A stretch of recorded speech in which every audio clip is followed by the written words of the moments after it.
Alright, this is a Nitro Rustler 2.5. I'll be going over some of the modifications I have done with it.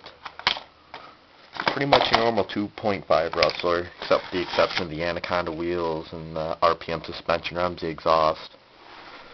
Also, another thing I did is the motor. I put a bump start backplate on it. Reason being, when you put that backplate on and you go to start the motor will wind up quicker because you're not dragging the extra shaft with the motor. So you get a little more kick off and you get more top end and a little better lower end torque when you go to take off.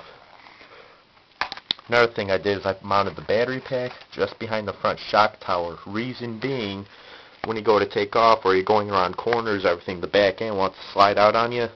And so that doesn't really good in your handling of going around the corners. So you do that, it's more balance in the car. See, now it's got a really good balance to it. So it's does really well. I win races just about every time I go out with it.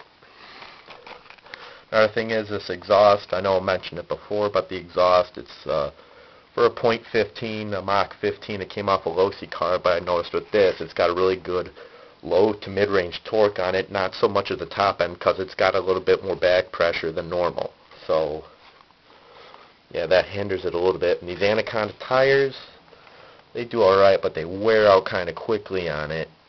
I recommend going with a harder kind of rubber if you're racing on pavement with the Rustler, especially in the back, because even with the zero cambers on the back, the toe ends, you still got that slight toe in on it a little bit.